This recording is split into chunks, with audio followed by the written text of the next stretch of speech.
आप इफ्तार करते हैं, बिस्मिल्लाह पढ़ के आपने खजूर मुंह में डाली, खजूर मुंह में डाली, पानी आपने पिया, और पानी जैसे ही आपके हलक के अंदर गया आपने दुआ पढ़ी, ज़हबज़ ज़मऊ वबतल्लतिल उरूक़ु वसबतल अज्रु इंशाअल्लाह। ऐ अल्लाह, तेरे हुक्म से मैंने रोजा पूरा कर लिया।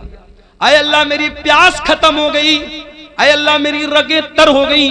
और ऐ अल्लाह, अगर तूने चाहा तो मुझे सवाब भी मेरे रोजे का मिल जाएगा। ये बड़ी प्यारी दुआ है। इफ्तार के टाइम यही दुआ पढ़ा करो मेरे प्यारे साथियों। और वो दुआ भी आप पढ़ सकते हैं, अल्लाहुम्मा लका सुमतु व अला रिज़्क़िका अफ़्तरतु। ऐ अल्लाह, मैंने तेरे लिए रोजा रखा और तेरे ही दिए हुए रिस्क पर मैंने इफ्तार किया। और ये भी मसला याद रखो, इफ्तार में जल्दी करने का हुक्म है। अगर घड़ी में 6 बज चुका है और आपकी जंतरी में 6 बजे इफ्तार का टाइम है, तो जानबूझ करके 6 बज करके 2 मिनट पर भी इफ्तार करना ठीक नहीं है। अल्लाह के नबी फरमाते हैं, ला यज़ालुन्नासु बिखैरिन मा अज्जलुल फित्रा। लोग उस वक्त तक भलाई के साथ रहेंगे जब तक इफ्तार में जल्दी करेंगे। क्या मतलब? जैसे इफ्तार का टाइम हो जाए जल्दी से इफ्तार करेंगे, तब तक लोग भलाई के साथ रहेंगे। बात समझ में नहीं आई?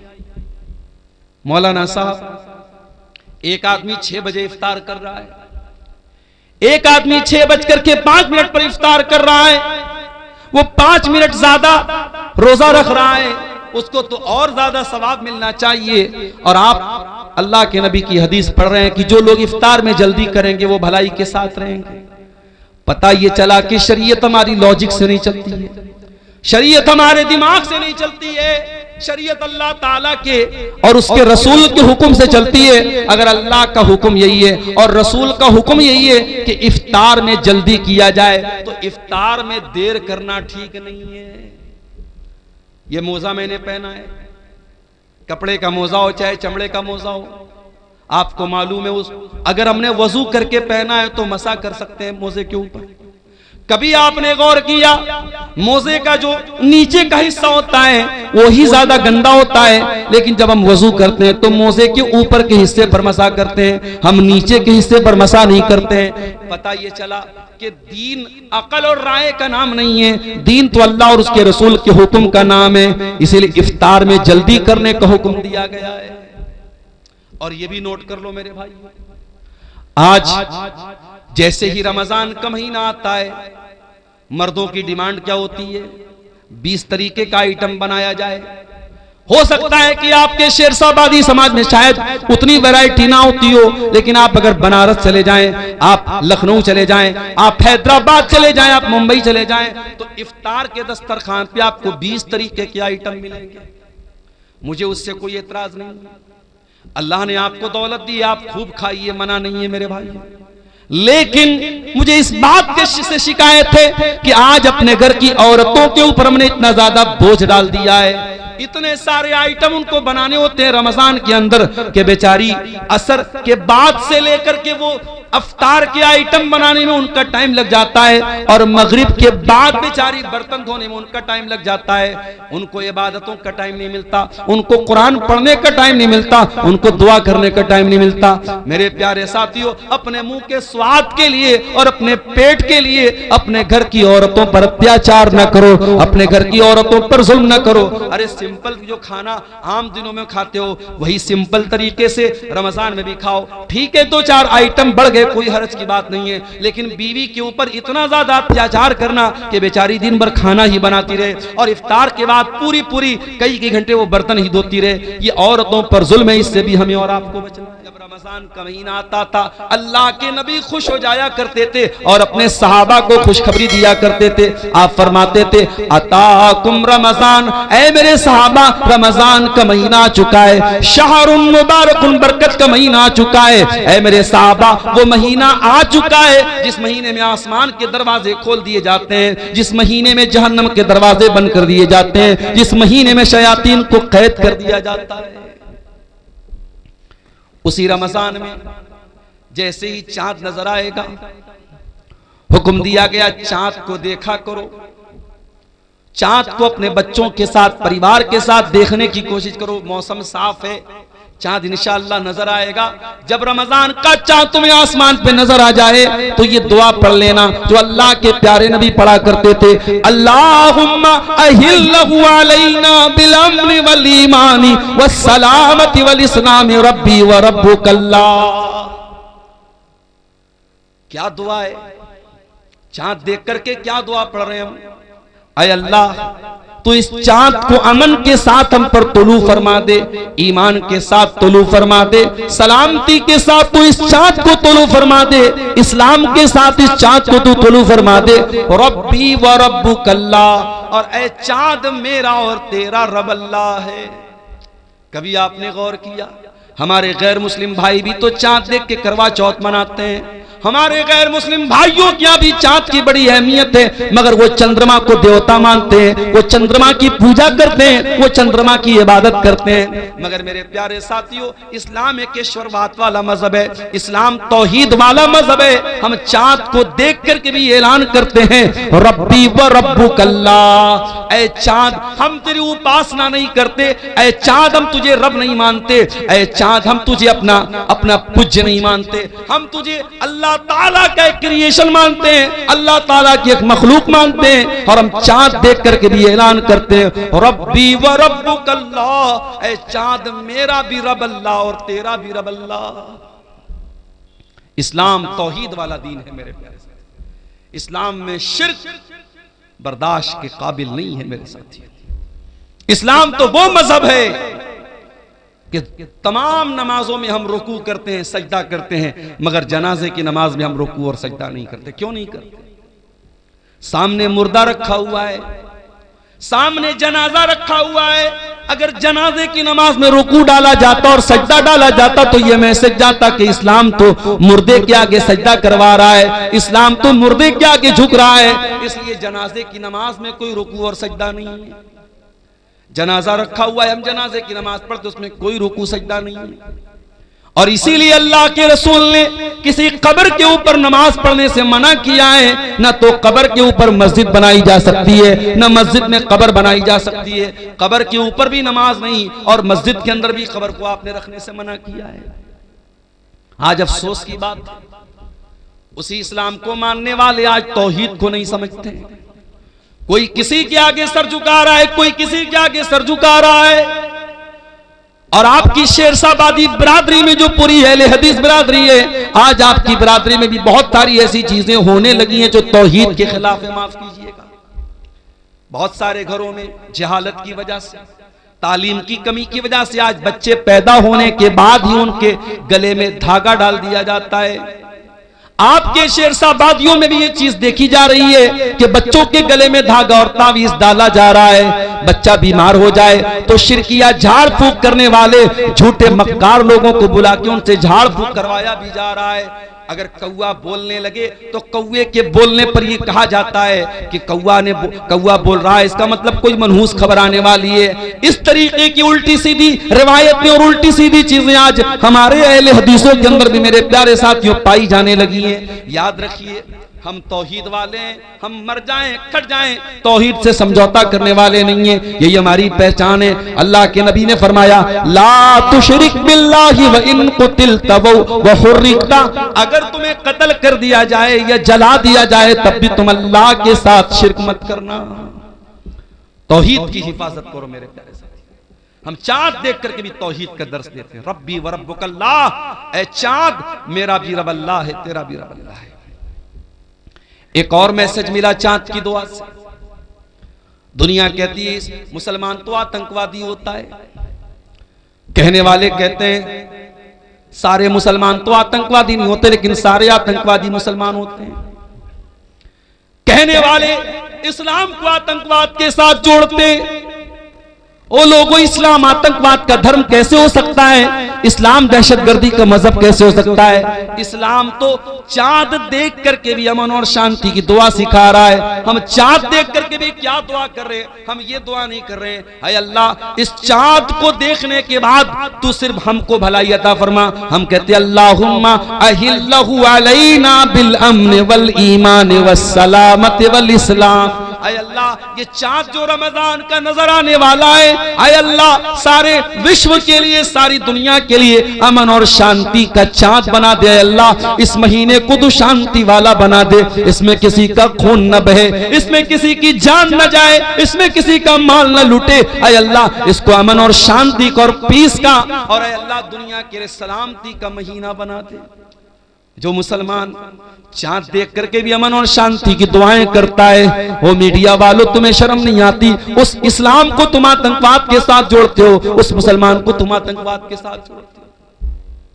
हाँ, अगर कोई अपने आप को मुसलमान कहने वाला गलत काम करे तो उसके लिए इस्लाम कैसे जिम्मेदार हो सकता है? आज दूसरे मजहब के मानने वाले, आज अमेरिका में जो जेफरी एप्स्टीन की फाइल सामने आ रही है, वो कोई मुसलमान तो नहीं था, वो तो यहूदी था, लेकिन इतना गंदा आदमी था। 6 साल की बच्चियों के साथ रेप किया करता था, छोटी छोटी बच्चियों के साथ वो दरिंदगी किया करता था, उन्हें नोचा करता था, उनको तड़पाया करता था, यहां तक के छोटी छोटी बच्चियों को मशीन में डाल के कत्ल करके उनकी बोटी बना बना के खाया करता था। वो तो यहूदी था, तो क्या हम ये बोलेंगे कि उसके इस अमल की वजह से पूरी यहूदी कौम गलत मानी जाएगी? नहीं मेरे प्यारे साथियों, कुछ लोगों के गलत कामों की वजह से पूरा मजहब बदनाम नहीं किया जा सकता, पूरे दीन को ब्लेम नहीं किया जा सकता। इस्लाम कल भी अमन और शांति का प्रतीक था और आज भी अमन और शांति का प्रतीक है और कयामत की सुबह तक अमन और शांति का प्रतीक रहेगा। हम तो चांद देख करके भी अमन और शांति की दुआ करते हैं। चांद देखने के बाद दूसरा काम हम क्या करते हैं? इशा की नमाज पढ़ने के बाद तरावी की नमाज पढ़ते हैं। जैसे ही रमजान शुरू होता है, ये बहस भी छिड़ जाती है, तरावी 8 रकात पढ़ी जाए कि 20 रकात पढ़ी जाए। कोई 8 को सही कहता है, कोई 20 को सही कहता है, लेकिन एक बात से कोई इनकार नहीं कर पाएगा कि अल्लाह के नबी ने जो 3 दिन तरावी पढ़ाई थी, वो 8 ही रकात आपने पढ़ाई थी। कैसी आवाज? 3 दिन तक अल्लाह के नबी ने जो तरावी की नमाज पढ़ाई थी वो 8 रकात थी, इसमें किसी को शक नहीं है मेरे प्यारे। हजरत आयशा से पूछा गया, अल्लाह के प्यारे रसूल की रमजान की नमाज कैसी थी? तरावी की नमाज जिसको हम कहते हैं, उसी के बारे में सवाल किया गया। मायशा कैफ़ कानत सलातु रसूलिल्लाह सल्लल्लाहु अलैहि वसल्लम की रमजान, अल्लाह के रसूल की रमजान की नमाज कैसी थी? सवाल करने वाला तरावी के बारे में सवाल कर रहा है। अल्लाह के प्यारे नबी फरमाते हैं, मा कान यज़ीदु रसूलुल्लाह सल्लल्लाहु अलैहि वसल्लम अला 11 रकातन, अल्लाह के नबी 11 रकात से ज्यादा कभी नहीं पढ़ते थे। फी रमजान वला फी गैरिही, न तो रमजान में आप पढ़ते थे न गैर रमजान में पढ़ते थे। पता ये चला कि तरावी की नमाज कोई अलग नमाज नहीं है, ये वही तहज्जुद की नमाज है जो अल्लाह के नबी साल के बाकी 11 महीने 11 रकात पढ़ा करते थे। उसी नमाज को आसान बना करके हम इशा के फौरन बाद पढ़ लेते हैं, ताकि जो लोग रात में उठ करके तहज्जुद नहीं पढ़ सकते वो भी रमजान में तरावी पढ़ सके। भाई तहज्जुद की नमाज बड़े खुशनसीब लोगों को हासिल होती है, सब लोग तो तहज्जुद नहीं पढ़ता। कुरान में अल्लाह ताला जब अपने मुत्तकी बंदों का जिक्र करता है तो उनकी पहचान बताता है, वो तहज्जुद पढ़ते हैं।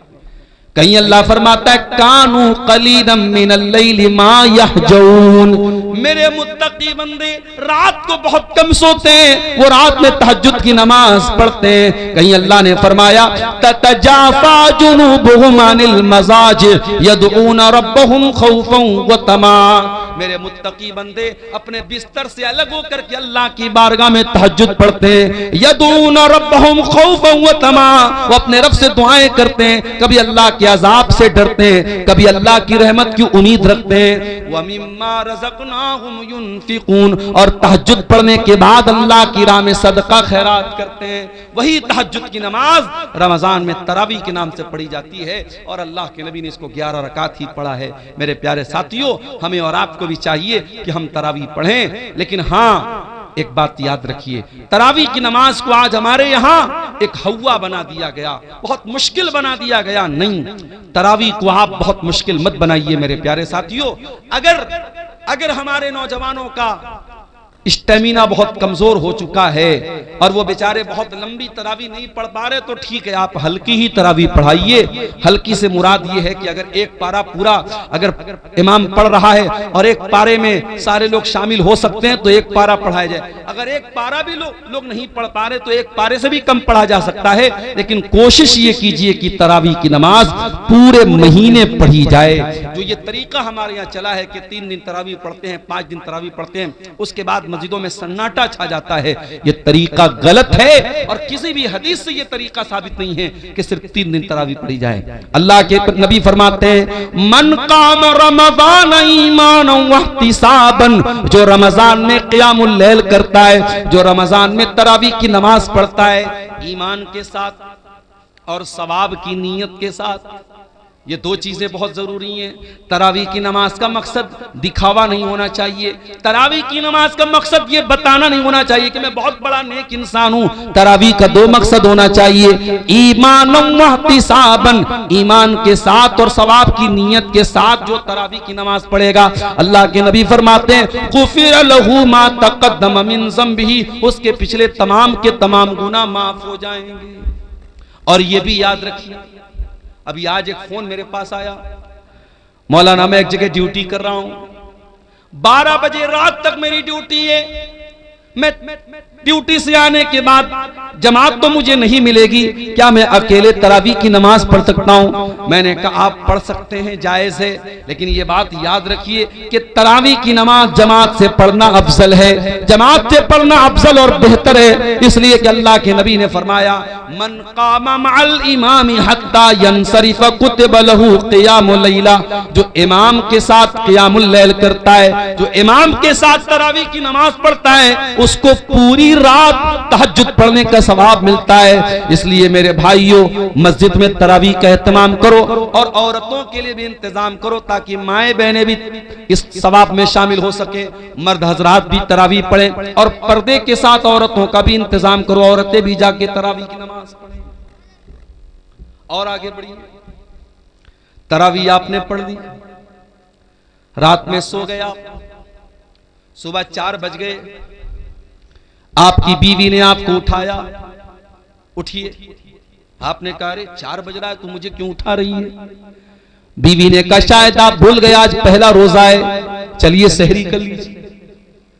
आप उठे, ब्रश किया आपने, मुंह धोया आपने, दस्तरखान पे बैठ के बीवी ने जो सहरी में बनाया था वो सहरी आप खाने लगे। 4 बजे सुबह आपने तो कभी नाश्ता नहीं किया था, आप तो सुबह 8-9 बजे नाश्ता करते थे, ये 4 बजे कौन सा नाश्ता हो रहा है? इसको सहरी बोलते हैं और ये सहरी बड़ी बरकत वाला खाना है। अल्लाह के नबी फरमाते हैं तसहरू फइन्न फिस्सहूरी बरका, सहरी खाया करो, सहरी में बरकत है। सहरी के बगैर भी आप रोजा रखेंगे हो जाएगा, मगर सहरी खा के रोजा रखेंगे तो बदन में ताकत रहेगी। इसीलिए बहुत सारी जगहों पे सहरी में ताकत की चीजें खाते हैं। हमारे बनारस में वो मेवा वगैरह डाल करके उसमें मखाना भी होता है और बादाम भी होता है, काजू भी होता है, वो सब डाल के एक आइटम बनाते हैं, उसको हरीरा बोलते हैं, कहीं हरीरा बोलते हैं, कहीं तुर्री बोलते हैं, पता नहीं आपके सीमांचल में भी कुछ ऐसा बनता होगा। तो आप सहरी में इस तरीके की चीजें जब खा लेते हैं तो फिर पूरे दिन एक एनर्जी रहती है बदन में। अगर आप सहरी नहीं खाएंगे, मान लीजिए कोई सोया रह गया, रात में बेचारा वो इरादा करके सोया तो मैं सुबह सहरी करके रोजा रखूंगा, लेकिन नींद नहीं खुल पाई और फजर का टाइम हो गया और तब उसकी नींद खुली, तो रोजा वो रखेगा कि नहीं रखेगा? रोजा रखेगा, रोजा हो जाएगा, मगर जब बगैर कुछ खाए पिए रोजा रखेगा तो कमजोरी रहेगी। इसलिए सहरी जरूर करना चाहिए। हमने सुबह 4 बजे सहरी कर ली, 5 बजे फजर की अजान होने वाली है, हमने 10 मिनट में 15 मिनट में सहरी कर ली। अब हमारे पास 45 मिनट का टाइम अभी अजान तक बचा है। हमने सोचा बिस्तर पे चल के थोड़ा आराम कर लेते हैं। जैसे ही बिस्तर पे आराम करने गए नींद आ गई और फजर की नमाज हमारी बिस्तर पे चली गई। ये तरीका गलत है मेरे भाई, बिल्कुल गलत है ये तरीका। आप 14-14 घंटे भूखे रहते हैं, आप रोजा रखते हैं, लेकिन अगर आप नमाज की पाबंदी नहीं करते हैं, तो माफ कीजिएगा, रोजा इंपॉर्टेंट है, रोजा अहम है, लेकिन रोजे से भी ज्यादा इंपॉर्टेंट नमाज है। इस्लाम के 5 अरकान में कलमा पढ़ने के बाद दूसरे नंबर पे नमाज है, और तीसरे नंबर पे ज़कात है, और चौथे नंबर पे रोजा है। आप चौथे नंबर की चीज के लिए तो 14 घंटे मेहनत करते हैं, लेकिन दूसरे नंबर की चीज को आप गोल कर देते हैं, नमाज ही को गायब कर देते हैं। याद रखिए मेरे प्यारे साथियों, इस्लाम में रमजान के रोजे के पहले 5 वक्ता नमाज है, इसलिए नमाज छोड़ करके आप रोजा मत रखिए। अगर आप फजर की नमाज जाने का डर है तो आप सहरी थोड़ा लेट खाइए। अल्लाह के नबी की सुन्नत भी थी कि आप सहरी बहुत लेट खाते थे, यानी फजर की अजान से ठीक 10-15 मिनट पहले आप सहरी खा लीजिए, और जब 10 मिनट बचा है आप वजू बना करके बैठ करके दुआ कीजिए, अल्लाह ताला से जिक्र कीजिए अल्लाह ताला का, और फजर की नमाज पढ़ने के बाद ही आप सोइए, ताकि आपकी नमाज न छूटने पाए मेरे साथी। और आगे बढ़िए, आपने सहरी खाई, फजर की नमाज आपने पढ़ ली, उसके बाद आपको मगरिब की अजान तक कुछ खाना नहीं है। दोपहर का टाइम आया, जोहर की नमाज पढ़ने के लिए आप मस्जिद में आए, सुबह 5 बजे आपने पानी पिया था, आपका हलक बिल्कुल सूख करके कांटा हो चुका है। जोहर की नमाज के लिए आपने वजू बनाना स्टार्ट किया, आपने वजू में कुल्ली के लिए मुंह में पानी डाला, पानी आपके मुंह में गया। आप अगर चाहें तो पानी के 2-4 कतरे हलक के नीचे डाल के हलक को गीला कर लें, हलक को तर कर लें। हलक तो सूख करके कांटा हो गया है, 2-4 कतरे पानी के चले जाएं तो कौन देखने वाला है? न कोई कैमरा वहां लगा है, न बगल वाले को पता चलेगा, न इमाम साहब को पता चलेगा, न मौलवी साहब को पता चलेगा। लेकिन कोई ताकत है, कोई पावर है जो आपको ऐसा नहीं करने दे रहा है। आप प्यास के मारे, बुरा हाल है आपका हलक सूख करके कांटा बना हुआ है और पानी आपके मुंह में जा रहा है, मगर वो कौन सी ताकत है जो पानी को हलक के नीचे डालने नहीं देती है? पानी बाहर आ जाता है, पानी हलक के नीचे नहीं उतरता है। मेरे प्यारे साथियों, इसी का नाम तकवा है, इसी का नाम अल्लाह का डर है, और रमजान का महीना यही तकवा हमें सिखाता है। इसीलिए अल्लाह ने फरमाया, या अय्युहल्लज़ीना आमनू कुतिबा अलैकुमुस्सियामु कमा कुतिबा अलल्लज़ीना मिन क़ब्लिकुम लअल्लकुम तत्तकून। ऐ ईमान वालो, हमने तुम पर रमजान का रोजा फर्ज किया है ताकि तुम मुत्तकी बन जाओ, ताकि तुम अल्लाह से डरने वाले बन जाओ, ताकि तुम हराम चीजों से बचने वाले बन जाओ। रोजे की हालत में खाना नहीं खा सकते, पानी नहीं पी सकते, बीवी से मिल नहीं सकते, बीवी के साथ रोमांस कर सकते हैं, गले लग सकते हैं, बीवी को टच कर सकते हैं, लेकिन अगर डर हो इस बात का कि बीवी से ज्यादा करीब होंगे तो हो सकता है कि बीवी के साथ सोहबत हो जाए। जिसको इस बात का डर हो वो बीवी से बहुत ज्यादा करीब भी न जाए। रोजे की हालत में आप इंजेक्शन भी लगवा सकते हैं, लेकिन शर्त यह है कि ताकत का इंजेक्शन ना हो, ग्लूकोज का इंजेक्शन ना हो। नॉर्मल इंजेक्शन भी आप लगवा सकते हैं। रोजे की हालत में आप कान में ड्रॉप भी डाल सकते हैं, आंख में ड्रॉप भी डाल सकते हैं। हाँ, नाक में कोई दवा नहीं डालेंगे। रोजे की हालत में आप खून की जांच भी करवा सकते हैं, लेकिन हाँ, खून चढ़वा नहीं सकते, खून दे नहीं सकते, खून ले नहीं सकते।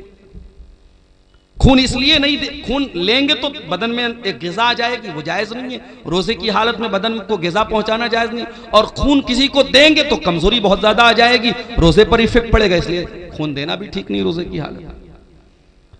रोजे की हालत में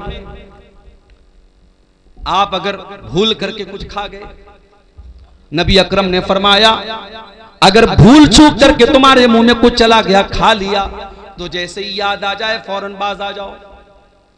और तुमने जो भूल करके खा लिया, पी लिया, उससे तुम्हारे रोजे पर कोई फर्क नहीं पड़ा, बस ये समझो कि तुमको अल्लाह ने खिला दिया। अब मान लो आप घर में आए, प्याले में दाल रखी हुई थी, आपने थोड़ी सी दाल पी ली, फिर आपको याद आया, अरे भाई अभी तो रमजान शुरू हो गया है। फिर आपको अब्दुल गफ्फार साहब की तकरीर भी याद आ गई, उन्होंने कहा था अल्लाह ताला खिला रहा है, आपने पूरी गटागट पूरी दाल आप पी गए। ये नहीं कर देना भाई, वरना मसला फंस जाएगा, बदनाम मैं हो जाऊंगा। जितना चला गया, जितना गलती से भूल से आपने खा लिया, बस वहीं स्टॉप हो जाओ। जैसे ही याद आ गया मैं रोजा, अच्छा अब ये भी है, बाज लोगों को याद कब आता है? जब पूरा खा पी के डकार लेते अल्हम्दुलिल्लाह, उसके बाद उनको याद आता है कि हाँ मैं रोजा हूं। तो इतनी कमजोर याददाश्त भी आपकी नहीं होनी चाहिए। रोजे की हालत में अगर भूल करके आपने खा लिया तो कोई गुनाह की बात नहीं। इसी तरीके से आप सुबह सहरी कर रहे थे, आप चाय पी रहे थे, आप दूध पी रहे थे, उतने में अजान शुरू हो गई, तो बर्तन में जितना दूध है, जितनी चाय है, उसको आप कंप्लीट कर लीजिए। उस पर अल्लाह ताला की आपकी कोई पकड़ नहीं होगी। अजान अगर होने लगे तो बर्तन में जो चीज आप पी रहे हैं उसको आप कंप्लीट कर सकते हैं, उसमें कोई गुनाह की बात नहीं। और यह भी नोट कर लीजिए, रोजे की हालत में अगर रात में इंसान अपनी बीवी से मुलाकात करता है, जाहिर है कि रात में तो जायज है, या रात में इंसान सो गया और वो नापाक हो गया, उसको एहतलाम हो गया, नाइट फॉल हो गया, अब सुबह वो उठा तो वो नापाक है, यानी उसके ऊपर गुस्ल वाजिब है। अब वो क्या करे? वो रोजा रखेगा कि नहीं रखेगा? रोजा रखेगा। और अगर उसी हालत में फजर की अजान भी हो गई तो भी कोई गुनाह की बात नहीं है, उसका रोजा बिल्कुल सही है। लेकिन हाँ, अगर इंसान रात में नापाक हुआ है, सुबह उसी हालत में सहरी कर सकता है, लेकिन फजर की अजान अगर हो गई है तो जितना जल्दी मुमकिन हो वो गुस्ल करे और जमात से जाकर के नमाज पढ़े। कुछ लोग क्या करते हैं, नापाक हो गए तो आराम से सोए रहते हैं, सुबह 8 बजे 9 बजे उठ करके गुस्ल करते हैं और फिर नमाज पढ़ते हैं। ये गलत है, ये नाजायज है, ये हराम है। आप नमाज को बिना मजबूरी के उसके टाइम से डिले नहीं कर सकते। अगर आप नापाक हैं, जितना जल्दी मुमकिन हो आप नापाकी को दूर कीजिए और नमाज पढ़िए। और यह भी याद रखिए, अगर फजर के 1 मिनट पहले भी औरत अगर हैज में थी और पाक हो गई, 1 मिनट पहले भी, मान लीजिए कि अगर 5:15 पे फजर की अजान हो रही है और 5:14 पर औरत को यह लगा कि मैं पाक हो गई हूं, मेरा हैज आना बंद हो गया, पीरियड आना बंद हो गया मेरा, तो उस दिन का रोजा वो रखेगी। उस दिन का वो रोजा रखेगी और फौरन वो गुस्ल करके फजर की नमाज भी पढ़ेगी। हाँ, अगर इसका उल्टा हो जाए, अगर फजर की अजान के 1 मिनट के बाद भी अगर औरत को जो है वो हैज आ जाए तो वो उस दिन का रोजा नहीं रखेगी, वो नापाक मानी जाएगी। वो जितने दिन पीरियड में रहेगी वो रोजा नहीं रखेगी। अगर मगरिब की अजान के 1 मिनट पहले भी उसको हैज आ गया तो वो रोजा उसका काउंट नहीं होगा, उस रोजे को वो बाद में पूरा करेगी, वो रोजा उसका पूरा नहीं माना जाएगा। ये मसले हैं, इसकी भी जानकारी हमको कर लेना जरूरी है। शाम का टाइम आया, आपने, बीवी आपकी कमरे में आती है, वही बीवी जो आपके लिए सर से पैर तक हलाल है। आपने रोजे की हालत में अपने आप को कंट्रोल किया है, बीवी के करीब नहीं जा रहे। आपको बहुत तेज भूख लगी, आपके घर में खाने पीने के बहुत सारे आइटम रखे हुए हैं, लेकिन आप उन चीजों को नहीं खा रहे। आपको प्यास लगी, आप कोई चीज पी नहीं रहे। ये रोजा हलाल चीजों को आपसे छुड़वा रहा है। खाना हलाल है लेकिन आप खाना नहीं खा रहे, पानी हलाल है लेकिन पानी नहीं पी रहे, बीवी हलाल है लेकिन बीवी के करीब नहीं जा रहे। मेरे प्यारे साथियों, ये रोजा हमें ये सबक दे रहा है, ऐ रोजा रखने वाले, अगर तू अल्लाह के हुक्म पर हलाल चीजों को छोड़ सकता है तो तू हराम को भी छोड़ सकता है, और अगर तू हलाल को छोड़ता है और हराम को नहीं छोड़ता है तो फिर तेरे रोजा रखने का कोई मतलब नहीं है। कुछ लोग क्या करते हैं, दिन भर तो रोजा रखते हैं और मगरिब की जैसे ही अजान होती है, इफ्तार करने के बाद पहले सिगरेट का धुआं निकालते हैं, पहले बीड़ी का धुआं निकालते हैं। अरे अल्लाह के बंदे, अगर तुझे सिगरेट इतनी प्यारी है और बीड़ी इतनी प्यारी है कि तू मगरिब की अजान का वेट कर रहा था, तो इससे तो बेहतर था तू रोजा ही ना रखता। तू रोजा ही ना रखता, तू अल्लाह के लिए हलाल चीजों को छोड़ने को तैयार है तो तू हराम को नहीं छोड़ सकता। मेरे प्यारे साथियों, रमजान हमें चेंज करने के लिए आया है, रमजान हमारे अंदर परिवर्तन लाने के लिए आया है। रमजान ने हमारे सोने का, खाने का, पीने का टाइम चेंज कर दिया है। जो रमजान हमारे खाने पीने सोने का टाइम चेंज कर सकता है, वो रमजान हमारी बुरी आदतों को भी चेंज कर सकता है। वो बीड़ी पीने वालों, वो सिगरेट पीने वालों, वो शराब पीने वालों, मोबाइल पर गंदी चीजें देखने वालों, वो बेपर्दा रहने वाली लड़कियों, वो गलत ताल्लुकात में फंसने वाले नौजवानों, अगर अपनी गंदी आदतों से पीछा छुड़ाना है तो उसका बेहतरीन मौका है रमजान। रमजान तौबा का महीना है मेरे साथी। तौबा का मतलब क्या होता है? तौबा कहते किसको है अरबी ज़बान में? तौबा का मतलब होता है यू टर्न ले लेना। आप गाड़ी लेके जा रहे हैं, आपको वापस दोबारा उसी रास्ते पर वापस होना है, आप गाड़ी को दोबारा घुमाएंगे, यू टर्न लेंगे, इसको तौबा कहते हैं। इसका मतलब यह हुआ कि जब इंसान सही रास्ते से भटक जाए तो वो तौबा करे ताकि दोबारा सही रास्ते पर आ जाए। मेरे प्यारे साथियों, अगर आपको तौबा करना है, अल्लाह के रास्ते पे वापस आना है, तो रमजान उसके लिए बेहतरीन मौका है। अल्लाह से सच्ची तौबा कीजिए मेरे साथियों। 4 दिन की जिंदगी है, हम नहीं जानते पूरा रमजान भी हमको नसीब होगा कि नहीं होगा, नहीं मालूम। किसी दिन हार्ट अटैक आ जाए, इंतकाल हो जाए, नहीं मालूम। किसी दिन बाइक से जा रहे हो, कोई एक्सीडेंट हो जाए, बाइक से गिर के हम मर जाएं, नहीं मालूम। कार से जा रहे हो, कार किसी खाई में चली जाए, अल्लाह को प्यारे हो जाए। हमें तो ये भी नहीं मालूम कि कब मरेंगे, कहां मरेंगे। 5 चीजों का इल्म तो सिर्फ अल्लाह ताला के पास है। इन्नल्लाह इंदहु इल्मुस्साह, कयामत कब आएगी सिर्फ अल्लाह को मालूम है। व युनज़्ज़िलुल गैस, बारिश कब होगी, कितनी होगी, कहां होगी, अल्लाह को मालूम है। व यअलमु मा फिल अरहाम, और मां के पेट से जो बच्चा पैदा होने वाला है वो क्या बनेगा, कितनी उम्र पाएगा, कितनी रोजी रोटी पाएगा, नेक बनेगा कि बुरा बनेगा, दीनदार बनेगा कि बेदीन बनेगा, माँ बाप का फरमाबरदार बनेगा या ना फरमान बनेगा, मुशरिक बनेगा या तौहीद वाला बनेगा, ये सारी बातें तो अल्लाह ही जानता है। वमा तदरी नफ्सुम माज़ा तक्सिबु गदा, और कोई नहीं जानता कि कल वो क्या करेगा। वमा तदरी नफ्सुम बिअय्यि अर्दिन तमूत, और कोई नहीं जानता कि वो कहां मरेगा, कब मरेगा छोड़ दो, कहां मरेगा इसकी भी कोई गारंटी नहीं। कितने इसे बिहार के लोग हैं, चंदा करने जाते हैं बेंगलोर, चंदा करने जाते हैं कर्नाटक, और वहीं किसी हादसे में इंतकाल हो जाता है। इसी कटिहार में घसिया घाट नाम का एक इलाका है, वहां एक मौलाना कारी अब्दुल बासित नाम के थे, बहुत अच्छे मेरे ताल्लुकात थे, उनके मदरसे में कई बार जलसे में गया। बेचारे तमिलनाडु के इलाके में चंदा करने गए थे, ट्रेन पर चढ़ रहे थे, अचानक ट्रेन से गिर गए और वहीं ऑन द स्पॉट उनका इंतकाल हो गया। मेरे प्यारे साथियों, हम तो ये भी नहीं जानते कि पूरा रमजान हमको नसीब होगा कि नहीं होगा, हम कहां मरेंगे और किस हाल में मरेंगे। मेरे प्यारे साथियों, कोशिश करो कि ये रमजान का महीना तौबा का महीना बन जाए, हमारे अंदर सुधार का महीना बन जाए, हमारे अंदर चेंजिंग का महीना बन जाए, अपनी बुरी आदतों को कंट्रोल करने वाला महीना बना लो रमजान। शाम हो गई, इफ्तार का टाइम हो गया, मान लीजिए 6 बजे मगरिब की अजान है। कोशिश ये करो कि 5:30 बजे अपने घर में आ जाओ, जितना इफ्तारी का सामान लेना है पहले ही लेके आ जाओ, आधा घंटे पहले ही आ जाओ।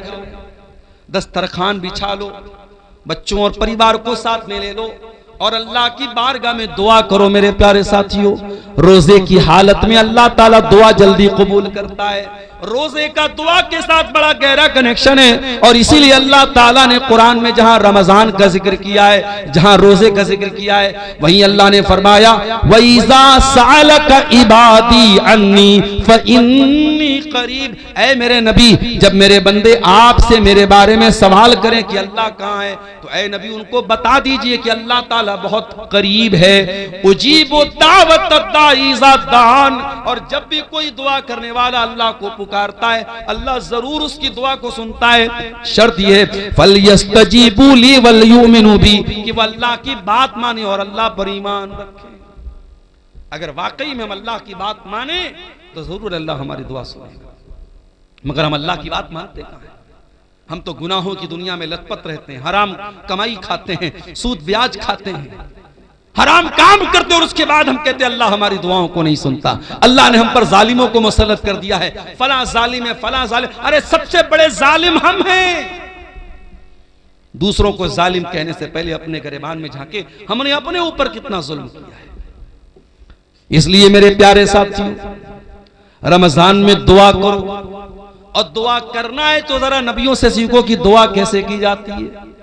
आदम अलैहिस्सलाम से गलती हो तो क्या दुआ की उन्होंने, और रब्बना ज़लमना अनफुसना व इल्लम तगफिर लना व तरहमना लनकूनन्न मिनल खासिरीन। ऐ परवरदिगार, हमने अपनी जानों पर जुल्म किया है और अगर तूने नहीं बख्शा और तूने रहम न किया, ऐ अल्लाह हमसे ज्यादा खसारा उठाने वाला कोई न होगा। यूनुस अलैहिस्सलाम को देखो, मछली के पेट में, जहां दुनिया का कोई नेटवर्क काम नहीं करता, वहां क्या दुआ कर रहे हैं, फनादा फिज़्ज़ुलुमाति अल्ला इलाहा इल्ला अंता सुब्हानका इन्नी कुन्तु मिनज़ ज़ालिमीन। यूनुस अलैहिस्सलाम ने तीन अंधेरों में, समंदर का अंधेरा था, पानी का, समंदर का अंधेरा था, रात का अंधेरा था और मछली के पेट का अंधेरा था, तीन अंधेरों में उन्होंने अल्लाह को पुकारा। और क्या पुकारा, ला इलाहा इल्ला अंता सुब्हानका इन्नी कुन्तु मिनज़ ज़ालिमीन। ऐ अल्लाह तू पाक है, ऐ अल्लाह तेरे सिवा मेरा कोई सहारा नहीं है, ऐ अल्लाह तू पाक है, इन्नी कुन्तु मिनज़ ज़ालिमीन, ऐ अल्लाह मैं जालिम हूं, मेरी गलती है। दुआ मांगने का तरीका सीखो मेरे प्यारे साथियों नबियों से।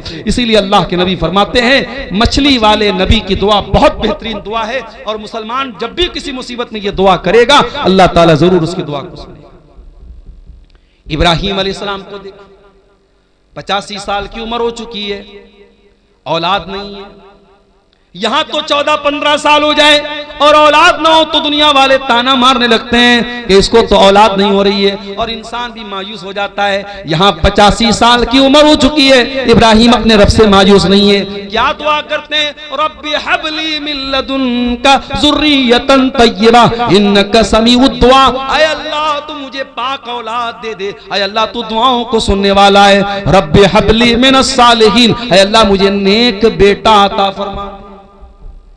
अय्यूब अलैहिस्सलाम को देखो, बीमार है, पूरे बदन में जख्म है, पूरे बदन से खून बह रहा है, पूरे बदन में परेशानी है, और अय्यूब अलैहिस्सलाम दुआ कर रहे हैं, व अय्यूबा इज़ नादा रब्बहू अन्नी मस्सनियद्दुर्रु व अंता अरहमुर राहिमीन। कहते ऐ अल्लाह मुझे ये बीमारी पहुंची है, ऐ अल्लाह मुझे ये तकलीफ पहुंची है, और ऐ अल्लाह सबसे बड़ा रहम करने वाला तू है, अगर तूने रहम न किया तो तेरा बंदा कहां जाएगा।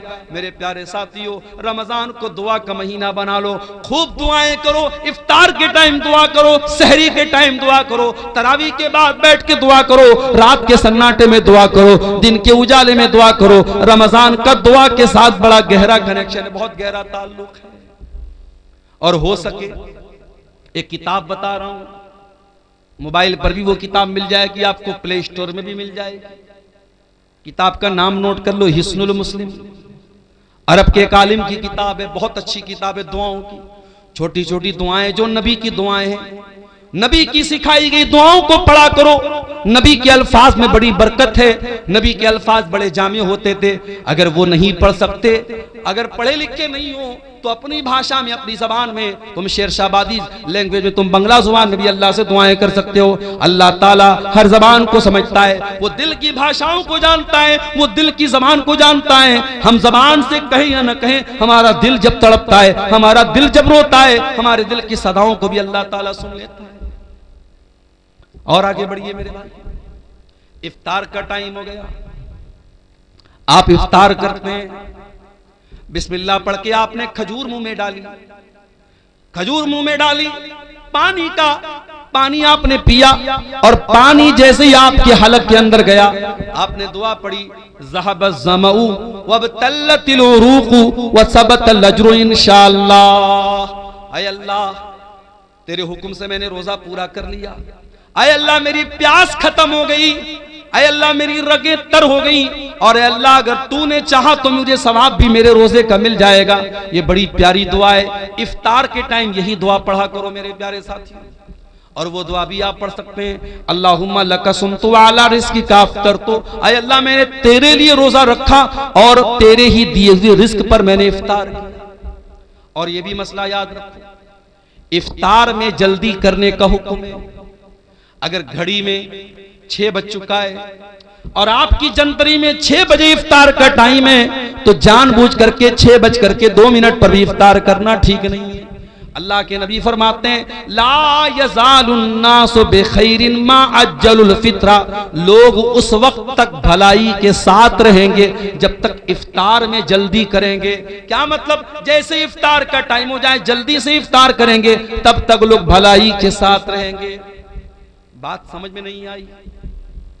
मौलाना साहब, एक आदमी 6 बजे इफ्तार कर रहा है, एक आदमी 6:05 पर इफ्तार कर रहा है, वो 5 मिनट ज्यादा रोजा रख रहा है, उसको तो और ज्यादा सवाब मिलना चाहिए। और आप अल्लाह के नबी की हदीस पढ़ रहे हैं कि जो लोग इफ्तार में जल्दी करेंगे वो भलाई के साथ रहेंगे। पता ये चला कि शरीयत हमारी लॉजिक से नहीं चलती है, शरीयत हमारे दिमाग से नहीं चलती है, शरीयत अल्लाह ताला के और उसके रसूल के हुक्म से चलती है। अगर अल्लाह का हुक्म यही है और रसूल का हुक्म यही है कि इफ्तार में जल्दी किया जाए, तो इफ्तार में देर करना ठीक नहीं है। ये मोजा मैंने पहना है, कपड़े का मोजा हो चाहे चमड़े का मोजा हो, आपको मालूम है उस अगर हमने वजू करके पहना है तो मसा कर सकते हैं मोजे के ऊपर। कभी आपने गौर किया मोजे का जो नीचे का हिस्सा होता है वो ही ज्यादा गंदा होता है, लेकिन जब हम वजू करते हैं तो मोजे के ऊपर के हिस्से पर मसा करते हैं, हम नीचे के हिस्से पर मसा नहीं करते हैं। पता ये चला कि दीन अकल और राय का नाम नहीं है, दीन तो अल्लाह और उसके रसूल के हुक्म का नाम है। इसीलिए इफ्तार में जल्दी करने का हुक्म दिया गया है। और ये भी नोट कर लो मेरे भाई, आज जैसे ही रमजान का महीना आता है मर्दों की डिमांड क्या होती है? 20 तरीके का आइटम बनाया जाए। हो सकता है कि आपके शेरशाबादी समाज में शायद उतनी वैरायटी ना होती हो, लेकिन आप अगर बनारस चले जाएं, आप लखनऊ चले जाएं, आप हैदराबाद चले जाएं, आप मुंबई चले जाएं, तो इफ्तार के दस्तरखान पे आपको 20 तरीके के आइटम मिलेंगे। मुझे उससे कोई एतराज नहीं।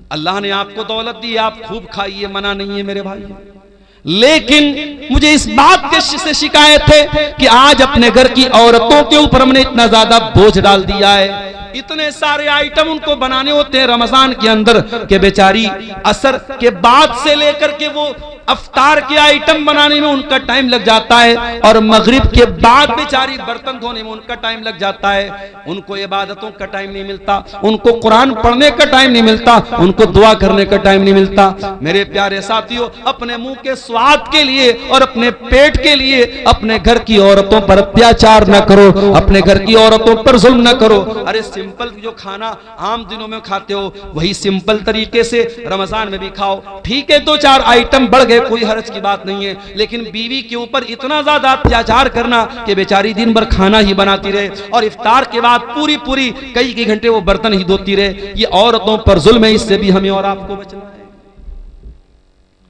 उसके बाद रमजान की एक बहुत अहम इबादत जिसके लिए कुरान में बाकायदा जिक्र किया गया, कुरान की तिलावत। रमजान में कसरत से कुरान की तिलावत करो, इसलिए कि रमजान के महीने में ही कुरान उतारा गया। फरमाया शहरु रमजान अल्लज़ी उन्ज़िला फ़ीहिल कुरान, रमजान के महीने में कुरान उतारा गया। हुदल लिन्नास, और ये कुरान सारी मानवता के लिए हिदायत बन करके आया। व बय्यिनातिम मिनल हुदा वल फुरकान, और इस कुरान की आयतें सच्चाई को खोल खोल के बयान करने वाली हैं। कभी आप अपने दिल पर हाथ रख के बताइए मेरे भाई, आपने पिछले रमजान में कितना कुरान पढ़ा था? मोबाइल पर आपने न जाने कितनी रील्स देखी थी, फेसबुक के ऊपर आपने न जाने कितना टाइम खर्च किया था, यूट्यूब पर आपने न जाने कितने वीडियोस देखे थे, लेकिन आप अपने दिल पर हाथ रख के बताइए कि आपने कुरान कितना पढ़ा था। बल्कि अगर आप मुझसे पूछे तो मैं एक बात कहूंगा, रमजान में उलमा की तकरीरें सुनिए, मैं मना नहीं करता, मगर तकरीरों से ज्यादा कुरान सुनिए, कुरान पढ़िए। रमजान को कुरान के लिए खास कर दीजिए। और आज भी आप देखिए जो हरमैन के इमाम है, जब वो कुरान पढ़ते हैं कितना अच्छा लगता है। शेख अब्दुल रहमान सुदै जब अपनी आवाज में कुरान पढ़ते अल्लाह अल्लाह, कितना प्यारा लगता है। शेख सऊद अशरम तो चले गए, लेकिन मौजूदा जो इमाम हरमैन है उसमें एक नाम शेख बदर तुर्की का है, कितना प्यारा कुरान पढ़ते हैं। आप मोबाइल पर हेडफोन लगा के अगर शेख बदर तुर्की की जबान से कुरान सुनेंगे और आंखें बंद कर लेंगे, आपको ऐसा लगेगा आप हरम में खड़े, आप मक्का में खड़े, आप मस्जिद हराम में खड़े। वो लोगों तुम कुरान पढ़ो तो सही एक बार। अला बिज़िक्रिल्लाहि तत्मइन्नुल कुलूब, ये कुरान तुम्हारे दिल को जरूर शांति देगा, तुम्हारे दिल को जरूर सुकून देगा। ये कुरान पढ़ के तो देखो, ये कुरान सुन के तो देखो। हमारे दिल इतने कठोर हो चुके हैं, हमें गाना अच्छा लगता है, हमें म्यूजिक अच्छा लगता है, हमें कुरान अच्छा नहीं लगता। हमें कुरान न पढ़ने का मन करता है, न सुनने का मन करता है। तरावी की नमाज में इमाम साहब जरा सी लंबी तिलावत कर दें तो हम नाराज हो जाते हैं, इमाम साहब आपने लंबी तिलावत क्यों कर दी। हमें कुरान 10 मिनट ज्यादा सुनना भी गवारा नहीं है। वही नौजवान जो आधा घंटे तरावी की नमाज में खड़ा नहीं हो पाता है और बैठ करके आराम आराम से तरावी पढ़ता है, वही नौजवान 1-1 घंटा खड़े होकर के 50 ओवर का क्रिकेट मैच देख लेता है। अभी इस बार वर्ल्ड कप का 2020 वर्ल्ड कप चल रहा है। अपने नौजवानों से एक बात कहना चाहूंगा, ये वर्ल्ड कप का जो मैच है ये तो होता रहेगा, लेकिन रमजान पता नहीं दोबारा हमको मिलेगा कि नहीं मिलेगा। मेरे प्यारे साथियों, इस वर्ल्ड कप के चक्कर में अपने रमजान को बर्बाद न होने देना। इस वर्ल्ड कप के मैचों के चक्कर में आप जब मैच देखेंगे तो मैच में एडवर्टीजमेंट भी आएगा, प्रचार भी आएगा, उसमें नंगी लड़कियां भी आएंगी, उसमें नंगा प्रचार भी आएगा। उसमें जब मैच देखेंगे तो दर्शकों को भी दिखाया जाएगा, उसमें खूबसूरत लड़कियां भी नजर आएंगी और आप रोजे की हालत में ये सारी चीजें देखेंगे।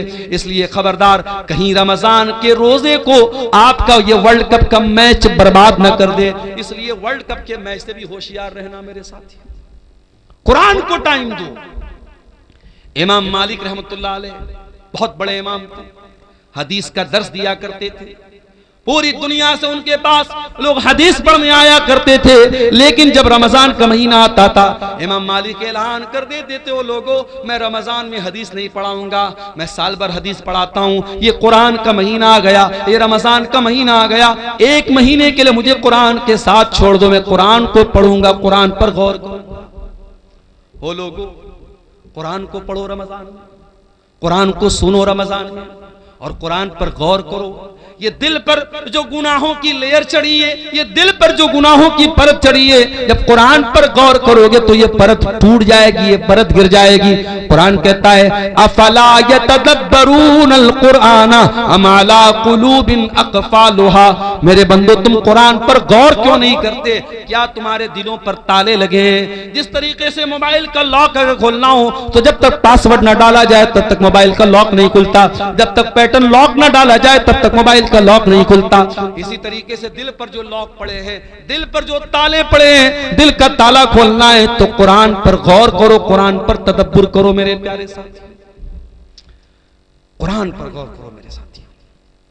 अल्लाह के नबी जिनके ऊपर कुरान उतरा था, अल्लाह के नबी कभी कभी दूसरे के मुंह से कुरान सुना भी करते थे। एक मर्तबा आपने अब्दुल्ला बिन मसूद से फरमाया, ऐ अब्दुल्ला इक़रा अलैयल कुरान, ऐ अब्दुल्ला मुझे कुरान पढ़ के सुनाओ। अब्दुल्ला बिन मसूद ने फरमाया, ऐ अल्लाह के नबी मैं आपको कुरान कैसे पढ़ के सुनाऊं, ये कुरान तो आप ही के ऊपर उतरा है। आपने फरमाया, ऐ अब्दुल्ला मैं दूसरे के मुंह से सुनना चाहता हूं, आज तुम्हारे मुंह से सुनना चाहता हूं तो मुझे कुरान पढ़ के सुनाओ। अब्दुल्ला बिन मसूद कुरान पढ़ने लगे और सूरह निसा की तिलावत करने लगे, सूरह निसा पढ़ने लगे और अल्लाह के नबी गौर से सुनने लगे।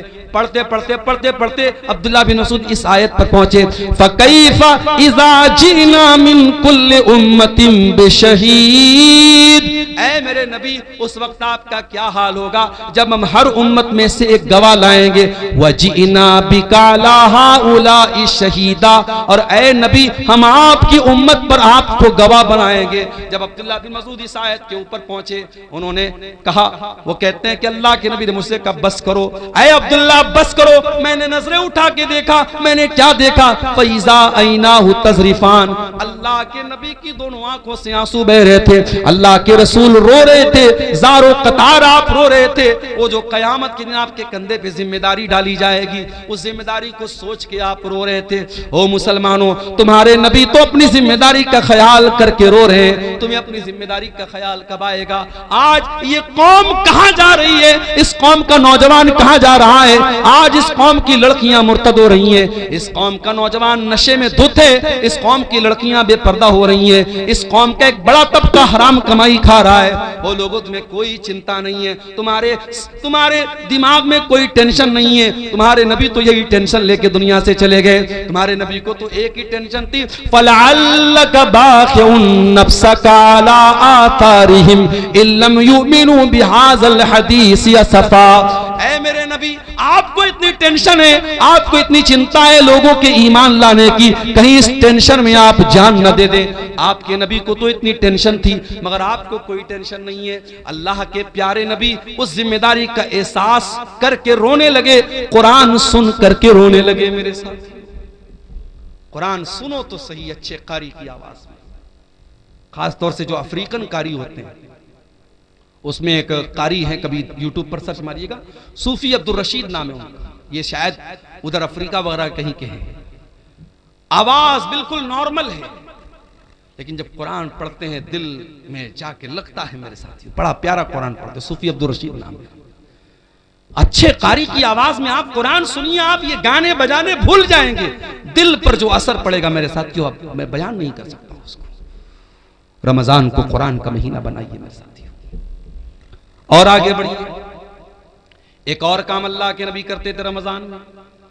अब्दुल्ला बिन अब्बास कहते हैं अल्लाह के नबी रमजान में बहुत ज्यादा सखावत किया करते थे, अल्लाह की राह में दान दिया करते थे। आज भी मुसलमान अपने माल की ज़कात इसी रमजान के महीने में निकालता है। मेरे प्यारे साथियों, आप अपने माल की जो ज़कात होती है आप साल में कभी भी निकाल सकते हैं, बल्कि ज़कात का सही मसला तो यह है, मिसाल के तौर पर अगर मेरे पास आज 1 लाख रुपया है, आज 1 लाख रुपया मेरे पास आया और आज ही के दिन अगले साल तक वो पैसा मेरे पास रहा, तो आज ही के दिन मेरे ऊपर ज़कात फर्ज होगी। लेकिन लोग अपनी आसानी के लिए रमजान में ज़कात निकालते हैं, कोई हरज की बात नहीं, निकाल सकते हैं आप। लेकिन हाँ, ज़कात देने का तरीका भी आज हमारा बड़ा निराला है मेरे साथ। पिछले रमजान में मैं साउथ इंडिया में था, एक मौलवी साहब आए, कहा कि मौलाना कड़ी धूप में हम लोग लाइन लगते हैं, और जब हमारा नंबर आता है तो सेठ जी कहते हैं कि पिछले साल का रिकॉर्ड कहां है। पिछले साल का रिकॉर्ड हमने दिखाया तो कहते इस पर मदरसे की मुहर नहीं लगी है, जाओ। 2-2 घंटा धूप में लगने के बाद वो बेचारा मौलवी जो किसी प्राइवेट मदरसे में पढ़ा रहा था और उसका चंदा करने वो बेंगलोर और गुजरात गया था, 3-3 घंटा लाइन में लगने के बाद उसको वापस कर दिया जाता है और बेचारा वो नाकाम लौट जाता है। ये हालात देख करके मेरे साथियों खून के आंसू रोने का दिल चाहता है। ये ज़कात कोई टैक्स नहीं है जिसे वसूलने के लिए लोगों के दरवाजों पर जाया जाए। होना तो ये चाहिए था, ज़कात देने वाले खुद ऐसा सिस्टम बनाते कि जहां ज़कात के हकदार हैं ज़कात वहां तक पहुंचती। यहां तो बेचारे मौलवी धक्के खा खा के ज़कात वसूल रहे हैं। मेरे प्यारे साथियों, अपने माल की ज़कात निकालो और सही तरीके से अपने माल की ज़कात निकालो। अगर आपके पास 85 ग्राम सोना है, अगर आपके पास 595 ग्राम चांदी है, अगर आपके बैंक बैलेंस में आपके पास कैश रकम में इतना पैसा है जो 595 ग्राम चांदी के बराबर है, तो आपके पास अगर वो माल 1 साल तक रहता है तो उसकी ज़कात आपको देना है। और ऐ मेरी प्यारी माओ बहनों, ये भी याद रखिए, आपने सोने का जो जेवर पहना हुआ है और आपने अलमारी में जो रखा हुआ है वो सब पर आपको ज़कात देना है। कोई ये ना सोचे कि जो मैं पहनती हूं उस पर ज़कात नहीं देना है, सब पर आपको ज़कात देना है। और अगर आपने अपने सोने चांदी की ज़कात नहीं निकाली तो अंजाम क्या होगा? अल्लाह फरमाता है वल्लज़ीन यक्निज़ून अज़्ज़हब वल फ़िज़्ज़ा वला युनफ़िक़ूनहा फ़ी सबीलिल्लाहि फ़बश्शिरहुम बिअज़ाबिन अलीम। जो लोग सोना चांदी इकट्ठा करते हैं और उसकी ज़कात नहीं निकालते हैं उनको दर्दनाक अज़ाब दिया जाएगा। यौमा युहमा अलैहा फी नारी जहन्नम फतुक्वा बिहा जिबाहुहुम व जुनूबुहुम व ज़ुहूरुहुम। क़यामत के दिन वही सोना चांदी जहन्नम की आग में तपाया जाएगा, उससे उनकी पेशानी को दागा जाएगा, उससे उनके पहलू को दागा जाएगा, उससे उनकी पीठ को दागा जाएगा और कहा जाएगा हाज़ा मा कनज़्तुम लिअन्फुसिकुम फज़ूक़ू मा कुन्तुम तकनिज़ून। ये सोना चांदी जिसकी तुमने ज़कात नहीं निकाली थी, आज उसको अल्लाह ताला ने जहन्नम की आग बना दिया है, आज अजाब का मजा चखो। मेरे प्यारे साथियों, इसलिए अपने माल की सही ज़कात निकालिए। और ये बात याद रखिए, ज़कात कोई टैक्स नहीं है, ज़कात आपके माल के मैल कुचैल को पाक करती है। ज़कात हमारे माल की बरकत को खत्म नहीं होने देती है, आपके माल की सुरक्षा करती है, आपके माल की हिफाजत करती है। इसीलिए अल्लाह कुरान में अपने नबी से कहता है, खुज़ मिन अम्वालिहिम सदक़तन तुतहिरुहुम व तुज़क्कीहिम। ऐ नबी, आप लोगों के माल में से ज़कात लीजिए, ये ज़कात उनके माल को पाक करेगी। बिजनेसमैन लोगों से एक बात कहना चाहता हूं, बिजनेसमैन के पास जितना भी माल तिजारत है उस पर उसको ज़कात देना है। मिसाल के तौर पे अगर हमारे दुकान में 10 लाख का माल है तो 10 लाख के माल पे हमको ज़कात देना है। हाँ, मार्केट से जो पैसा हमको लेना है उसको हम माइनस करेंगे, और मार्केट में जो पैसा हमको देना है वो माइनस करेंगे, जो लेना है उसको प्लस करेंगे, और पूरे माल तिजारत को ऐड करके उसकी ज़कात हमें निकालना है। इसी तरीके से अगर आपने कोई जमीन खरीदी है और आपने जमीन इस मकसद के लिए खरीदी है कि जमीन का दाम बढ़ जाएगा तो हम बेच देंगे, अगर आपने जमीन को बेचने के मकसद से लिया है तो उस जमीन की भी आपको ज़कात देना पड़ेगा। हाँ, अगर आपने जमीन लिया है मकान बनाने के लिए, बच्चों के रहने के लिए, तो उस पर आपको ज़कात नहीं देना है। अपनी जरूरत की चीजों पर भी आपको ज़कात नहीं देना है। 1.5 लाख का मोबाइल आता है, एप्पल का आईफोन आता है, सैमसंग का अल्ट्रा आता है, 1.25 लाख का 1.5 लाख का मोबाइल आता है। 1.5 लाख के मोबाइल पर आपको कोई ज़कात नहीं देना है। 10 लाख की आपके पास 40 लाख की कार है, कार पे आपको कोई ज़कात नहीं देना है। 50 लाख का आपके पास घर है जिसमें आप रहते हैं, उस घर के ऊपर आपको कोई ज़कात नहीं देना है। जो आपकी जरूरत की चीजें हैं, जाती चीजें, उस पर आपको कोई ज़कात नहीं देना है। लेकिन हाँ, जो बिजनेस एसेट है, जो माल तिजारत है, उस पर आपको ज़कात देना है। और कोशिश कीजिए कि अपने माल की पूरी ज़कात रमजान में निकाल दीजिए। और घर की औरतों को भी कुछ पैसा दे दीजिए कि कोई मांगने वाली आए, कोई जरूरतमंद आए तो घर की औरतें भी कुछ अल्लाह की राह में सदका खैरात करें। यह माहौल मेरे प्यारे साथियों रमजान में अपने घरों का हमें बनाना चाहिए। अल्लाह के नबी सल्लल्लाहु अलैहि वसल्लम की बीवियों से कुरान कहता है कि ऐ नबी की बीवियों, अक़िमनस्सलात व आतीन ज़कात, तुम नमाज कायम किया करो, तुम ज़कात अदा किया करो। इसका मतलब कि औरत को भी ज़कात अपने माल की देना चाहिए। अगर औरत के पास अपना जेवर है, औरतों को जो मायके से मिलता है जेवर, वो औरत का अपना जेवर होता है।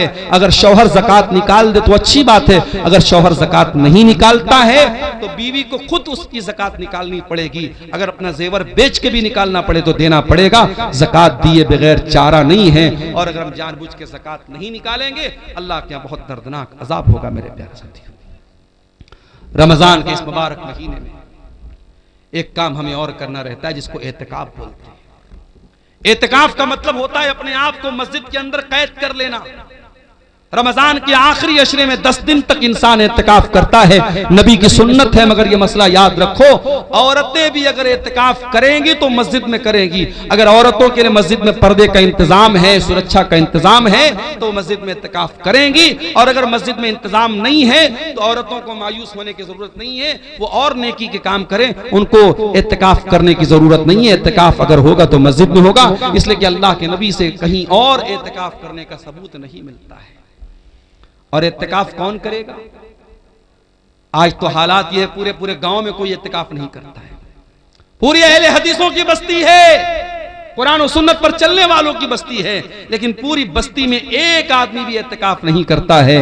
अफसोस की बात है। मैंने मुंबई में देखा, मैंने कर्नाटक में देखा, मैंने तमिलनाडु में देखा, मस्जिद में 20-20 नौजवान, बिल्कुल हट्टे कट्टे नौजवान, वो आते हैं इत्तिकाफ में बैठते हैं। औरतों के लिए इंतजाम मैंने देखा, पर्दे का इंतजाम है, वो इत्तिकाफ करती हैं। मेरे प्यारे साथियों, जज्बा होना चाहिए आपके अंदर। और इत्तिकाफ वो आदमी, आज हमारे यहाँ कोई करता भी तो कौन करता है? जो बिल्कुल समाज में रिटायर हो चुका है, वो इत्तिकाफ करता है।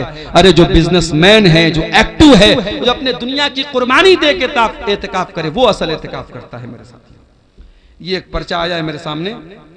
हमारे इलाके में एक घर है जिसमें हर दिन 2 से 4 मरतबा अपने आप आग लग रही है। लोग 20 दिनों से बहुत परेशान हैं। वजह क्या है? जरा इस मसले पर रोशनी डालें। देखिए, कभी कभी कुछ चीजों की वजह नॉर्मल होती है, लेकिन हम वजह कुछ और समझते हैं। हम बाइक से जा रहे हैं, बिल्ली ने रास्ता काटा, हम कहते हैं मौलवी साहब बिल्ली ने रास्ता क्यों काटा? अरे बिल्ली को जाना था कहीं, वो जा रही थी, उसमें क्या मसला है? आग लग रही है तो आग लगने की कोई वजह है। अब कुछ लोग उसको जबरदस्ती कि साहब वहां कुछ शैतान का मामला है, ये है वो, ऐसा कुछ नहीं है। अगर आपको ये लग रहा है कि ये आग जो लग रही है नॉर्मल कोई वजह नहीं है, आप वहां कुरान पढ़िए, उस घर में अल्लाह का जिक्र कीजिए, कुरान पढ़िए, नमाज पढ़िए, उसके बाद कौन से शैतान की मजाल है कि वहां अपनी कोई हरकत कर सके। और आग अगर लगती है तो कहीं ना कहीं लापरवाही से लगती है। अल्लाह के नबी की हदीस है कि रात में सोने के पहले चिराग बंद करो। हमारे यहां लोग सर्दियों में हीटर जलाते हैं और हीटर चलाए चलाए सो जाते, कितनी जगह एक्सीडेंट हो जाता है। जो नबी की हदीस है, जो नबी का फरमान है, उस पर हमेशा हमें अमल करना है। रात में जो भी आग से रिलेटेड चीजें, चाहे गैस का चूल्हा हो, चाहे चिराग की बत्ती हो, चाहे हीटर हो, सब बंद करके सोना चाहिए। तो बहरहाल अगर किसी घर में बार बार आग लग रही है, उसकी वजह पे गौर कीजिए। कोई हर चीज के पीछे कोई दूसरी वजह सोचना और समझना ये मुनासिब नहीं है। वल्लाहु आलम बिस्सवाब। ज़कात के माल से क्या मदरसे के उस्ताद, क्या इतना ही लिखा है? मदरसे के उस्ताद को शायद ये पूछना चाह रहे कि मदरसे के उस्ताद को तनख्वाह दे सकते हैं कि नहीं। देखिए, जो भी हमारे यहाँ दीनी मदरसे हैं, उलमा का एक बड़ा तबका, उलमा की एक बड़ी जमात का ये मानना है कि हिंदुस्तान के माहौल में जो दीनी मदरसे हैं ये फी सबीलिल्लाह के अंदर आते हैं। जो कुरान में अल्लाह ताला ने ज़कात किसको देना है, 8 जगहों पे ज़कात का पैसा दे सकते हैं। उसमें एक जगह है फी सबीलिल्लाह, अल्लाह की राह में भी ज़कात का पैसा दे सकते हैं। तो उलमा की एक बड़ी जमात का कहना है कि मदरसा जहां दीनी तालीम होती है वहां पे हम ज़कात दे सकते हैं, क्योंकि वो फी सबीलिल्लाह के अंदर आता है।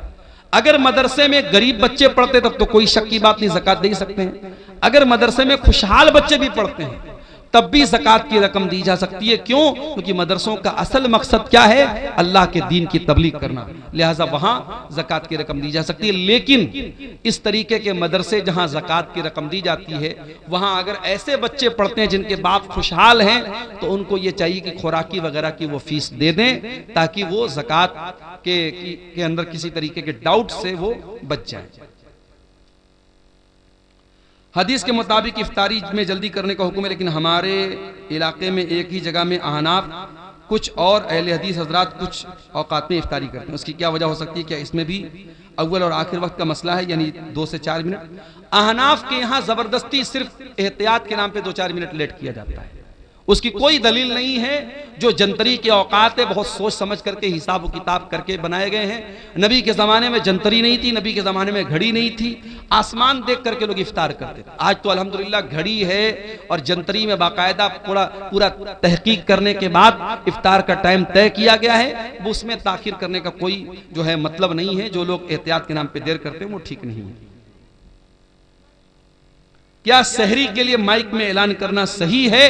सहरी के लिए, सहरी खत्म करने के लिए अजान होती है, वो काफी है, अलग से कोई माइक से ऐलान करना ठीक नहीं है। रोजे की हालत में खून चेक कराना कैसा? करा सकते हैं, खून की जांच करा सकते हैं, कोई हरज की बात नहीं। क्या मस्जिद के माइक में गजल हमद पढ़ना सही है? गजल हमद जो है ये अगर अच्छा कलाम है और मान लीजिए कि मस्जिद में कोई प्रोग्राम वगैरह हो रहा है तो उस मौके पर तो पढ़ सकते हैं। ऐसे ही नॉर्मली जो है लाउड स्पीकर से गजल और हमद पढ़ना ये ठीक नहीं है, ये दूसरों को तकलीफ पहुंचाने वाली बात होगी। क्या लिखा है? कय के होने से क्या रोजा टूट जाता? अगर बीमारी की वजह से उल्टी होगी किसी को तो खुद से जो उल्टी हो जाती है उससे रोजा नहीं टूटता है, उल्टी होने से रोजा नहीं टूटता है। हाँ, कोई जानबूझ करके अपने मुंह में हाथ डाल के उल्टी करे तो उससे रोजा टूट जाएगा, लेकिन जो खुद से बीमारी की वजह से उल्टी होती है उससे रोजा नहीं टूटेगा। क्या झूठ बोलने से रोजा टूट जाता है? झूठ बोलने से रोजा टूटता नहीं है, मगर झूठ बोलना रोजे की हालत में हराम है। अल्लाह के नबी ने फरमाया अगर कोई आदमी रोजा रख करके भी झूठ बोलता है तो फिर अल्लाह ताला को उसके रोजे की कोई जरूरत नहीं है। इफ्तार कराने से कितना सवाब मिलता है? आप जिसको इफ्तार कराएंगे उसको उसके रोजे का पूरा सवाब मिलेगा और उतना ही सवाब आपको भी मिलेगा। इसलिए कोशिश ये कीजिए कि रमजान में रोजाना एक आदमी को अपने साथ बिठा के इफ्तार कराइए ताकि आपको हर रोजे का डबल सवाब मिले। लेकिन यहाँ जो इफ्तार करने आएगा आपके घर में वो बेचारा कहीं ये ना सोचे कि मेरे सवाब में कोई कमी आएगी, उसको पूरा सवाब मिलेगा, लेकिन इफ्तार कराने वाले को डबल सवाब मिलेगा। सहरी के लिए वजू करना जरूरी है? नहीं, वजू भी जरूरी नहीं है, बल्कि नापाकी की हालत में भी आप सहरी कर सकते हैं। लेकिन हाँ, फौरन गुस्ल करके आप जमा से फजर की नमाज पढ़ेंगे। तो ये चंद मसाइल थे। हम अल्लाह ताला से दुआ करते हैं रब्बुल आलमीन हमें आने वाले रमजान का हक अदा करने की तौफीक अता फरमाए। रब्बुल आलमीन। अस्सलामु अलैकुम वरहमतुल्लाहि वबरकातुहू। शेख मोहतरम, एक सवाल मैं लगभग 1-2 साल से लेकर के घूम रहा हूँ कि एक छोटी बस्ती है जिसमें एक जुमे की मस्जिद है, उसके बगल में ही मतलब सट करके ही रूम मदरसे के बनाया हुआ है। अगर उस मस्जिद में के मतलब मदरसे रूम में औरत जुमा या तरावी या ईदैन की नमाज उसमें पढ़ेगी तो होगी या नहीं? इन्होंने पूछा है कि मस्जिद के सटा हुआ कोई मदरसे की ज़मीन है, उसमें औरतें अगर जुमा में आ जाती हैं या ईदैन में आ जाती हैं तो नमाज पढ़ सकती हैं या नहीं। अगर मस्जिद और वो मदरसे की जो ज़मीन है वो सटी हुई है, बीच में कोई गैप नहीं है, तब तो नमाज हो जाएगी। और अगर गैप है, बीच में कोई गली है और दोनों सटा हुआ नहीं है, तब फिर ये मसला गड़बड़ है, तब उसमें नमाज पढ़ना ये ठीक नहीं है। लेकिन अगर इमारत दोनों की सटी हुई है और मस्जिद में अभी तौसी की गुंजाइश नहीं, तो मस्जिद मदरसे में भी औरतें जुमा की नमाज भी पढ़ सकती हैं और ईदैन की नमाज भी पढ़ सकती हैं। वल्लाहु आलम बिस्सवाब। ठीक है, अल्लाह ताला हम सबको नेक अमल अच्छी समझ की तौफीक अता फरमाए। आने वाले रमज़ान को हमारी ज़िंदगी का बेहतरीन रमज़ान बना दे।